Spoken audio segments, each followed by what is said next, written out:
From downtown Detroit, Local 4 News at 5 starts now.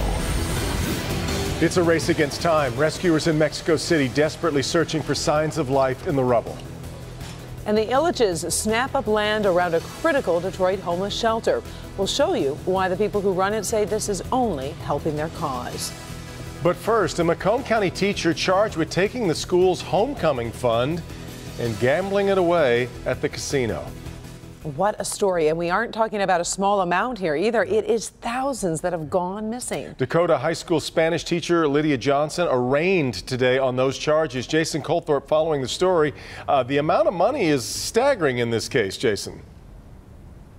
And we haven't even gotten into it all, Devin. Wait till you hear this. And I mean, this was a bombshell at Dakota High School today when students and parents and teachers learned about this for a teacher who, by all accounts that I've learned, is very well liked, very helpful with students and parents. She was the student activities coordinator, though, and some of the sentiment is, you know, where did that money go? It's a lot of money. They want that homecoming money back, and boy, it is a lot of money. The Macomb County prosecutor today charging Spanish teacher Lydia Johnson with embezzling $31,500 as the school's student activity coordinator. They say she took in all $30,000 for last year's homecoming dance, but only deposited $11,000 of that. She also collected $13,000 for a parent-student trip to Camp Tamarack, but only deposited $500. She was one of my favorite teachers. I ate lunch with her at least once a week. And I mean, she was just overall a great person. She was always there for me. I went to her more than my counselor. This is terrible. It's very sad that she felt that need to steal. And it's also very difficult for parents and I think kids, mostly parents, to see that the controls aren't in place. It makes me feel pretty bad knowing that I can't even trust my own teachers. So where did that money go? Well, investigators found it went to the MGM casino. Records there showed that Johnson spent and gambled $90,000 last year on penny slots. They also, when they investigated in her classroom, they found casino receipts next to homecoming envelopes, cash deposit envelopes that had been torn open and were empty. Back to you. Wow. Well, Jason, I guess the question is, what about this year's homecoming now? Well, that's the good news is everything's paid for. But that's how it all kind of came uncovered, as Camp Tamarack wasn't getting paid. It was asking questions. The school started asking questions, and investigations started. Then the sheriff's department got involved. But I'm told this year's homecoming is all set. Everything's paid for, and even the camp has been paid back by the district at this point. Now it will become to see if they can get that money back. Yeah, good to know, though. All right, Jason. All right, let's move now to Mexico City, where nonstop rescue operations are underway after that magnitude 7.1 earthquake. Here's the very latest at this hour. Right now, the death toll stands at 245, with over 2,000 people injured. In Mexico City, rescue efforts are focusing in on a primary school that collapsed, where at least 21 children and 4 adults perished. NBC's Mariana Atencio reports from the scene. It's just been a dramatic past couple of hours. Activity here has just kept increasing in the past couple of minutes. Rescue workers going inside, doctors with scrubs. As you know, the hand in the air, which is that sign that people should remain silent because they're trying to communicate with those inside. It has been incredibly challenging for rescue workers to dig through the concrete. And also keep in mind, any movement has to be meticulously planned because you're dealing with 3 lives, potentially more, that are in there. You see that there are pediatricians on the scene, doctors. We've seen people with oxygen tanks move in and out of this school, this primary school, where already more than 20 people died after this magnitude 7.1 earthquake shattered Mexico, but also dozens were rescued. So that is what people are hoping to do here today. We know that one body was pulled out, 50-something-year-old teacher, but no rescues have happened in the past couple of hours. We do know there is a tent inside with family members that are being helped by a psychologist who I've been able to speak to, who tells me, you know, these people are holding their breath, waiting to see if in fact it is their children who are in there and giving signs of life. So all of these folks have been in this school, in this perimeter set by the media for more than 40 hours now. So they also need to be kept energized so they can continue their efforts here on the ground. This is something that could take hours, if not days, and they're really clinging on to hope here in Mexico City. All right, that was Mariana Atencio reporting. Millions in Puerto Rico are facing what could be a half year without electricity in Hurricane Maria's wake. Months and months. What you're seeing here is the widespread destruction left behind after the massive storm pounded the region. Trees ripped out of the ground, homes completely dismantled at the hands of what were, for Puerto Rico, record-breaking winds. It's now a Category 3 storm making its way over the Dominican Republic at this hour, but it's expected then to move out to open water again on Saturday. Now to the weather here at home, and Mother Nature really cranking up the heat on the last full day of summer. That's exactly right. Andrew's in for Ben. Andrew, a trend that's going to stay for a while. That's right. No better time for it, right? Why not? The end of summer. I mean, temperatures near 90 or more, actually making it to 90 degrees in places like Pontiac, 91 right now over in Ann Arbor, while it's 87 over at Metro Airport. Now, near the cooler waters of the Big Lakes, temperatures in the 80s, but still much warmer than average. Over in Harrow, we're looking at 80 degrees. That's with those winds out of the south over water that's in the 60s right now. But 82 in Grosse Ile, still much warmer than average, and temperatures in the middle and upper 80s throughout Port Huron. Now, we do have some showers and thunderstorms that have just sprung up within the past couple of hours. Here's a look at Flint right here. These showers and storms to the west of that area. They've just popped up, and they're barely moving. They're pretty much staying right about where they are at this hour. So they may drift a little bit farther to the east, but I don't think showers will plague the rest of southeast Michigan as we go through this evening, maybe along the I-69 corridor. So play ball, everybody. We got the Tigers game in town. Temperatures will still be in the 80s. Stay hydrated over at Comerica Park and in the 70s later this evening. More on tomorrow and more heat coming up. Good night to head to a ball game. All right, Andrew. An attorney for Aaron Hernandez says the former New England Patriots star and convicted murderer had a severe case of degenerative brain disease, CTE. Hernandez's brain was donated to a research center after he committed suicide in a Massachusetts prison, while a doctor at Boston University diagnosed Hernandez with stage 3 CTE. Lawyers for Hernandez's daughter are suing the NFL and the New England Patriots over his death, claiming the league deprived the girl of the companionship of her father. A 22-year-old Fenton man will face every single charge on a long list in connection with a deadly crash. Matthew Carrier is facing 19 counts, including second-degree murder and operating while intoxicated. Today, he stood before a judge where he was bound over on all charges during his preliminary hearing.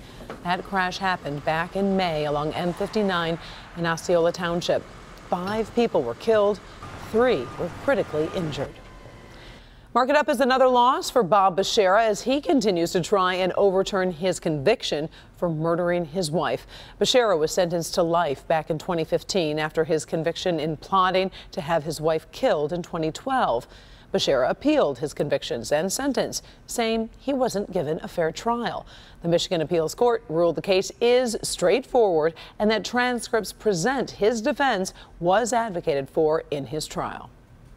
Little Caesars Arena is changing the face of the old neighborhood, and that includes the Cass Corridor. Well, now the Illich family buying the vacant lots around the Neighborhood Services Organization, a popular shelter for the city's homeless. But there isn't a battle brewing here. Vincent Rob Maloney live with the story. Rod?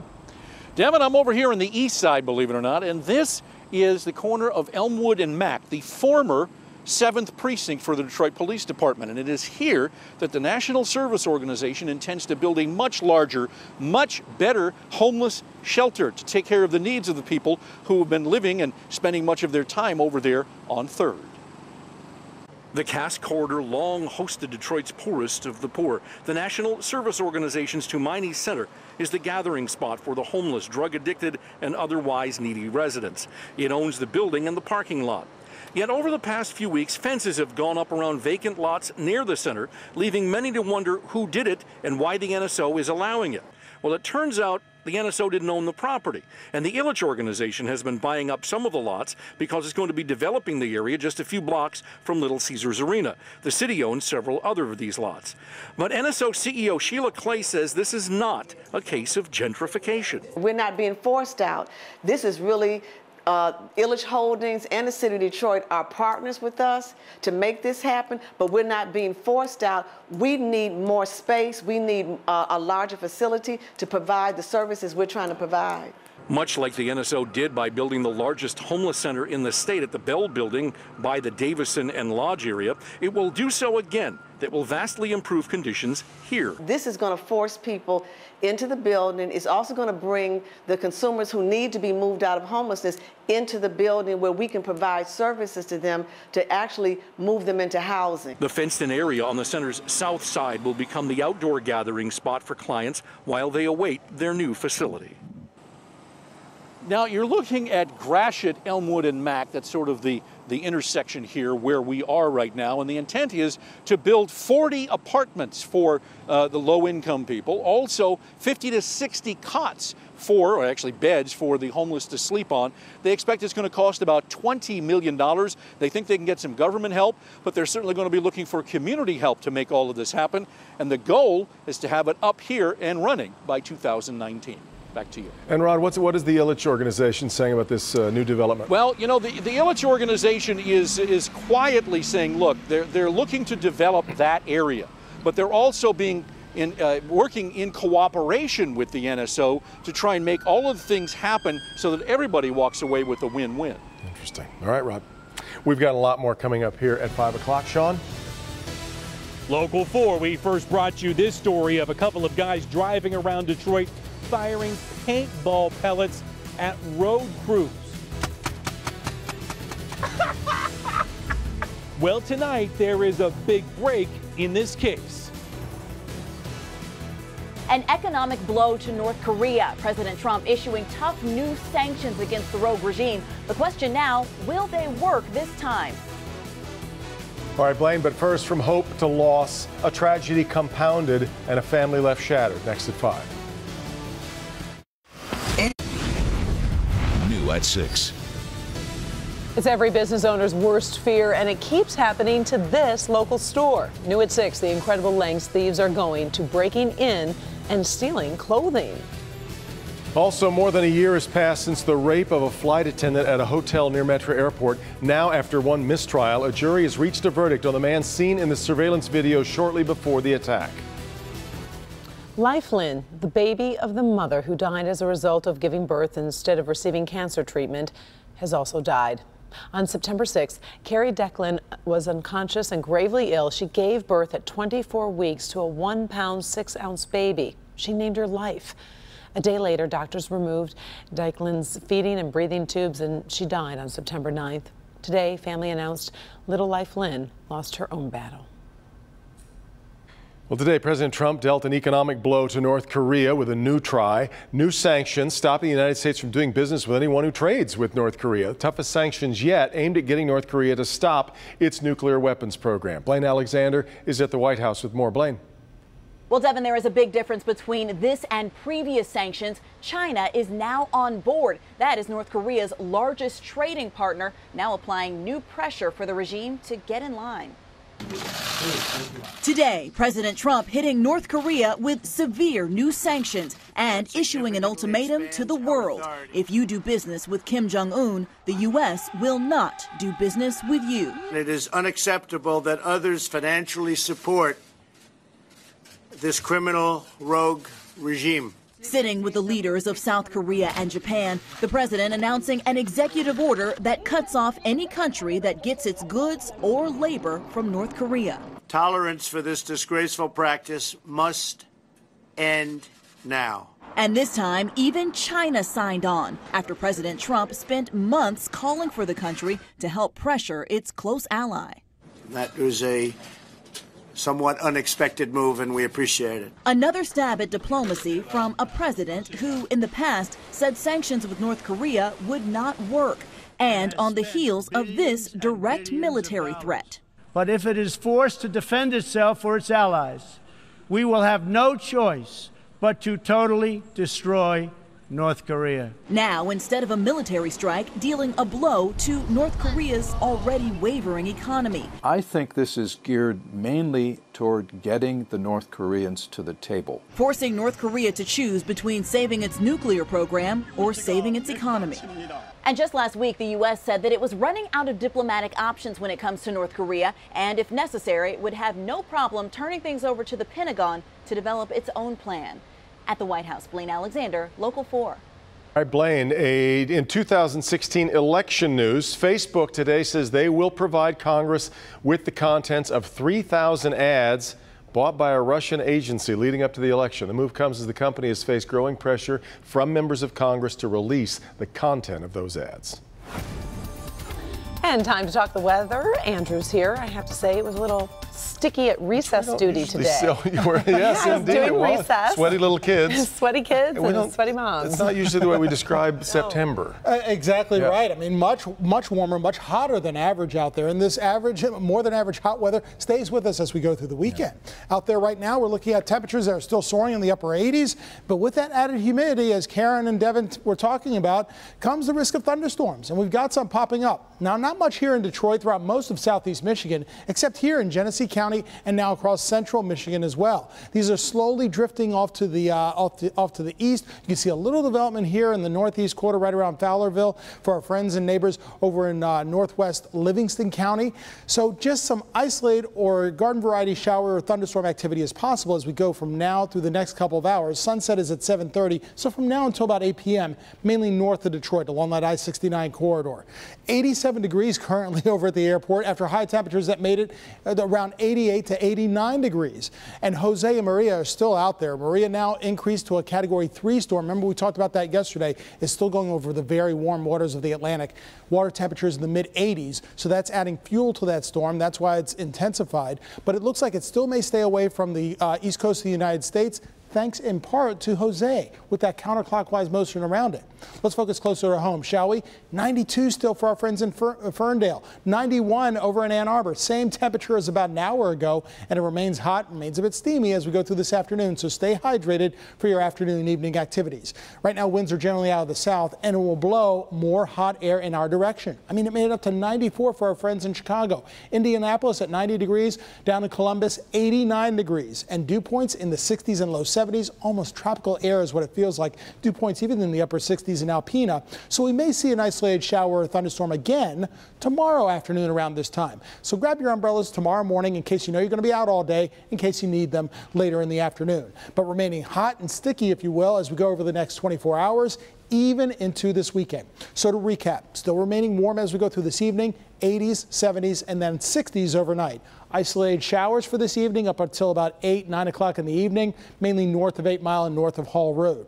66 here in town, middle and upper 60s in many of the suburbs. Tomorrow, another hot one for you. Near 90 degrees once again, up to around 88 with partly to mostly sunny skies and that isolated shower or storm in the afternoon. And speaking of the afternoon, fall begins, hot weather or not, at 4:02 tomorrow with the autumnal equinox. And look at this, it remains very warm into the weekend. Gotta love the outdoor activities on Saturday and Sunday. We gotta make a retractable roof, I think, on Ford Field. How about that? Bring that roof back and soak in some of the rays. Retrofit? Yeah, why not? Temperatures in the middle 80s on Sunday and still in the 80s all the way through next Wednesday. Yeah, my goodness. All right, Andrew. CVS Pharmacy could soon be getting into arguments with doctors. New here at 5, how a new policy could make getting prescriptions a lot more difficult. Hank. Karen, first the Equifax hack, and now the Equifax scammers are out there. We'll show you how to protect yourself.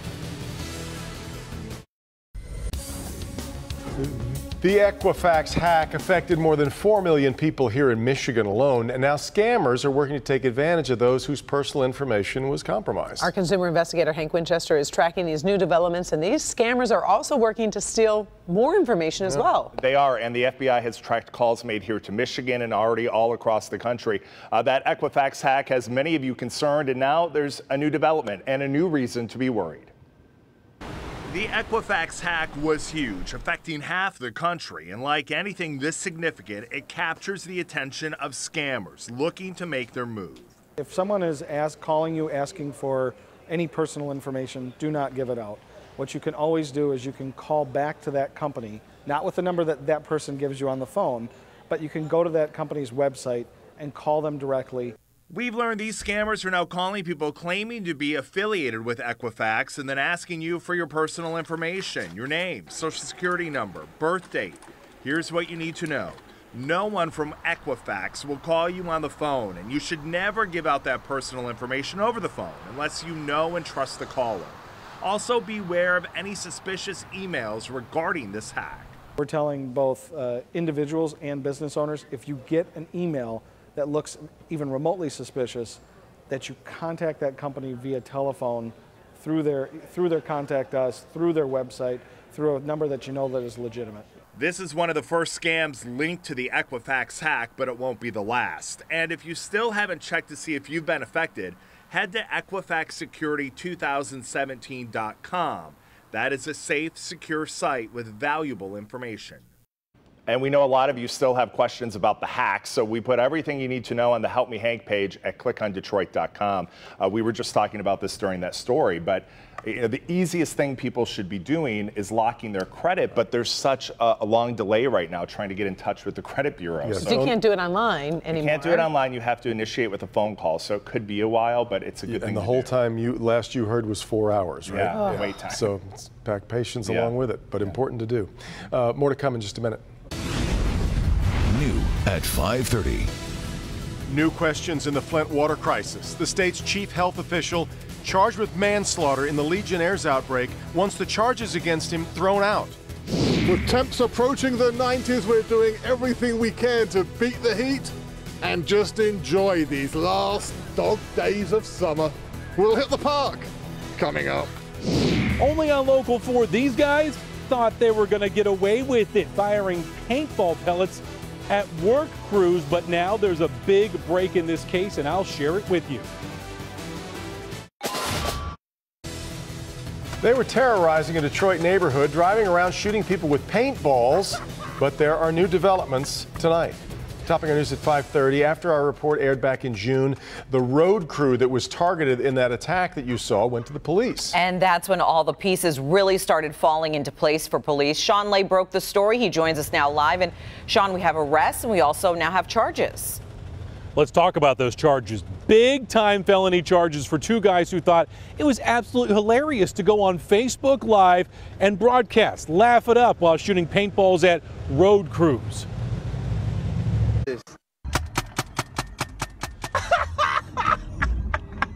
Only Local 4 showed you this outrageous video. Two men on Facebook Live firing paintballs at roadwork crews around Detroit. Two men not just laughing and bragging about it, but the driver holding up what he says is marijuana, and there's a baby girl in their back seat. At first, the work crew targeted here didn't call police.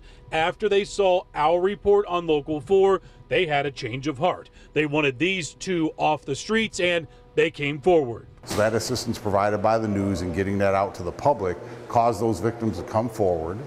They made a police report that then connected our detectives up with the victims and enabled us to investigate the case. Investigators were able to look at this video and quickly identify the driver. He was already in jail on another charge. The driver then told police who the paintball shooter was. Police arresting 24-year-old George Heflin Morgan as the shooter and 22-year-old Rayshawn Dwayne Perkins as the driver. Both men charged with felonious assault with a firearm. Yes, a paintball gun is considered a firearm. More than a bit annoying that he was brazen enough to think that it was okay to commit this crime, and then he felt that he could do so with impunity and post it on the internet for everybody to see. And that video was up for everyone to see for weeks and weeks. Look, that same day, we showed you a Detroit fire engine also plastered with these paint guns, but investigators were not able to connect that crime with these guys. They say this type of thing happens dozens and dozens of times. They are very glad to get a couple of people under arrest for one of these crimes. Back to you. And now that we have charges, what comes next here in this case? Yeah, Sandra, things happening fast. Arrested and charged. A trial date already set for October 5th. We'll let you know what happens. All right. Thank you, Sean. We need to get some breaking news from the east side of Detroit. At least one person has been killed in a shooting. Jermont Terry live on the scene, and that is on Fisher near Mack. Jermont. Yes, it is correct, Devin. Again, this tragic news coming off on the east side that one person has been shot. Family members tell me that it is believed to be a 19 or 20-year-old man that was on this block here for reasons still unknown. But witnesses tell me they heard at least 8 different shots, possibly coming from 2 separate weapons. And then the outcome of this is that one 19-year-old man deceased, getting shot to death here on Fisher. Now, you can see that Detroit police just got here on the scene dealing with this very active scene. We do know that they focused their attention inside this house on the corner where they believed potentially the gunman was in, but we do know we saw police go inside that home and did not come out with anyone. Family members are on scene here of this 19-year-old man, and you can potentially hear the cries from family members. A very devastating scene out here as one person has been shot to death. Witnesses say they heard at least 8 different gunshots going off. We're going to stay on top of this breaking news story and have details on clickondetroit.com. For now, reporting live on Fisher, right off Mac, Jermont Terry, Local 4. All right, a hearing is underway to determine if a Michigan official is going to stand trial on charges of involuntary manslaughter. Head of the Department of Health and Human Services, Nick Lyon, has been blamed for the death of a Flint area man who had Legionnaire's disease. Lyon is accused of failing to alert the public about the outbreak in a timely manner, though some experts do blame the outbreak on Flint's failure to treat its water. Today's hearing could last several days before a judge eventually makes any sort of decision. A Harrison Township man facing charges of child abuse facing some pretty significant jail time. Police say 27-year-old Matthew Virgin was taken into custody. This was after a complaint of child abuse from St. John Hospital. A 2-month-old girl was taken to the doctor's office for a scheduled visit, but then transferred to the hospital, showing clear signs of abuse. Virgin faces first-degree child abuse, which, by the way, is a life felony. Following a couple of stories from across the state today, we'll start north of Flint in Mount Morris Township. That's where police are investigating after a man was found stabbed to death. You're looking at the scene here. This is along Clio Road. It happened earlier this morning. Investigators say the victim was found outside of a black 4-door Pontiac. That Pontiac was parked along the side of the road. Police in Mount Morris Township right now are asking anyone with any information to give them a call. Over in Lowell Township, a man is pleading guilty to charges in connection with a barn fire that killed 13 therapy horses. This is Peyton Malema. He is charged with third-degree arson and also with animal cruelty. Prosecutors say Malema set fire to a barn that had been locked inside, which of course left the horses trapped. As part of the agreement, he will serve 5 years probation with no early release. 3 of those years will be in a mental health facility. A school district in Missouri is threatening to take parents to court if they don't pay for their children's school lunches. There are reports of 70 families owing the school lunch money. Some families have not paid for lunches for the 12 years that their kids have been in school. The issue costing the district an estimated $30,000 a year. As a plan of action, parents could now face small claims court if their lunch balance reaches $500. Well, if you've been outside today, you know it is hot and muggy out there. It's hard to believe we're talking about like the end of September almost. I know, the last full day of summer, and it certainly feels like it, but you're right. This is very unusual, but lots of folks not complaining. Big smiles, just like Sandra. We have temperatures that made it up to 89 degrees today. That's only 3 degrees shy as you look close to the center of your screen. 92 is the high, set back in 1895. 90 degrees right now over in Pontiac, still holding on to the heat there. Same thing in Ann Arbor with 90 degrees at this hour, 91 that is, 90 in Adrian. And later on tonight, we'll see temperatures dip into the 70s as we get into this evening. And by tomorrow afternoon, yeah, we're back into the middle upper 80s, close to 90 degrees once again. As you can see, overnight tonight, temperatures make it down into the 60s. Then by tomorrow afternoon, temperatures rise again all the way up to around 88, 89 degrees before all is said and done. And that's after fall begins, just after 4:02, when we'll see some of those highs. So once again, we're looking at temperatures today that made it into the upper 90s. The records on this date, 91 for tomorrow, set back in 1941. 89 was the record high, set back this coming Saturday back in 1936. We'll talk about how close we get to those numbers in the 7-day forecast coming up. Hard to believe we're seeing a heat wave like this on the last full day of summer, but we will take it. Tim Pamplin caught up with some folks who are very happy to see summer stick around just a bit longer. Where are you, Tim? Well, hey guys, I'm down here waving near the lighthouse. What an assignment this has been on Belle Isle this afternoon. I'm perched under a tree with my new friends from Livonia and Redford. This foursome decided to spend the afternoon enjoying the fresh air, the peace and quiet that is Belle Isle. Had to do a double take, thought that was Jim Leland for a second. Oh, it's fantastic weather. Could use a little bit more of a breeze, but just love that they cleaned up the island like they did. With temps approaching the 90s, you'd think the fishing would be a little off today, but no, not so much. East Sider Tim says not so quick. Yeah, usually when I come around here, it's really dead, no action, so with a few small perch. But today was a good day. He says a few days worth of dinners and lunches right there. So while we mortals search for shade wherever we can find it, the wildlife, well, they're having a lark, aren't they? Not just the birds, the four-legged friend. It's all for pets on the beach. Look at this guy. Happy to see the night cam. And just look at the joy on this face. So that is a scene of balmy afternoon on Belle Isle. I think it's time for me to take my shoes and socks off and go for a dip. That's the scene on Belle Isle. I hear it's going to be like this all weekend. Brilliant. Back to you guys in the studio.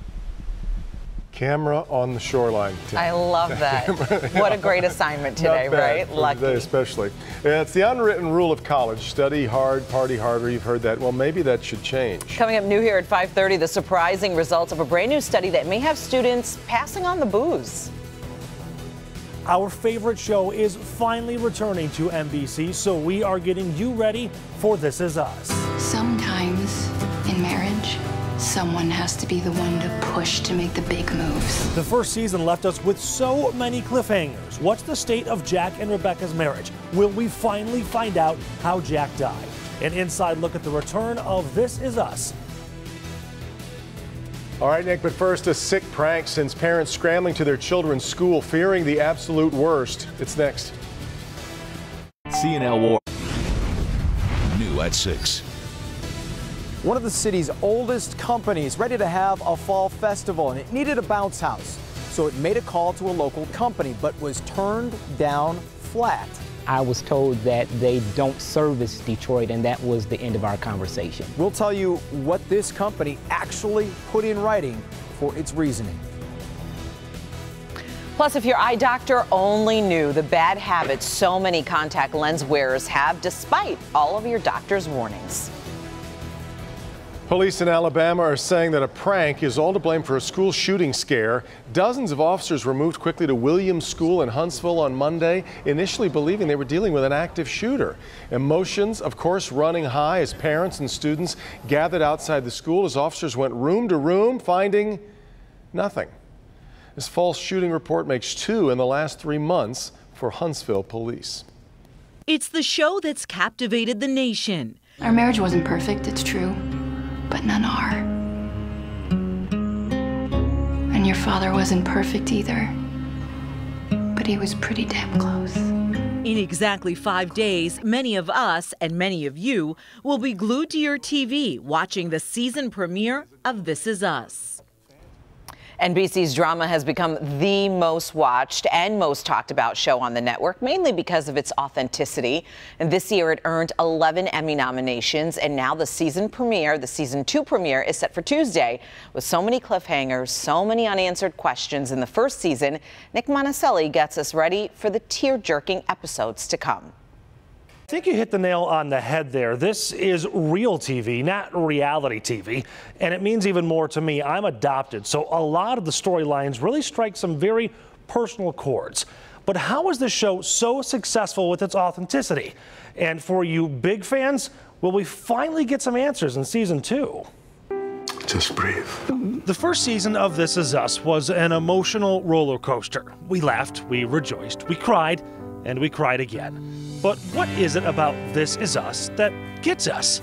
I think because it's relatable. Oh, great. It's great. I think it relates to everyday couples and families and struggles. It's very emotional, and the plots It just resonates. I didn't even realize what the title of the show meant until I got into a dialogue with the audience. That we watched this show and we sit on the couch and we're like, yeah, this is us. So with the premiere just 5 days away, what's in store for season 2? First, Randall just lost his father, and now realizing the impact of adoption, he wants to adopt a third. Beth's struggling with the adoption. I thought that she was on board. Yeah, I did too. Kate and Toby have moved in together, and maybe the biggest cliffhanger, how did Jack die? That will be revealed. Creator Dan Fogelman says it's a big, giant piece of the puzzle. Sometimes in marriage, someone has to be the one to push to make the big moves. And oftentimes in our marriage, yes, it was your father. And it's moments like that, real, honest moments that make every episode feel like a therapy session. We have a lot to say, and I think that's why people are able to relate to the show, because things that you're not necessarily even really aware of, like, seem to just sort of find their way to the surface, and you're like, oof. The audience hasn't given up on itself, hasn't given up on the human race, and that there is still room for honest emotion and good people. In Detroit, Nick Monticelli, Local 4. And This Is Us premieres Tuesday night at 9 right here on Local 4. Every day, by the way, leading up to Tuesday, we're going to share your favorite This Is Us moments and also the top 4 crying moments from the show as well. And then on Tuesday night at 9 during This Is Us, join us and other fans on our Local 4 Facebook page for our virtual viewing party.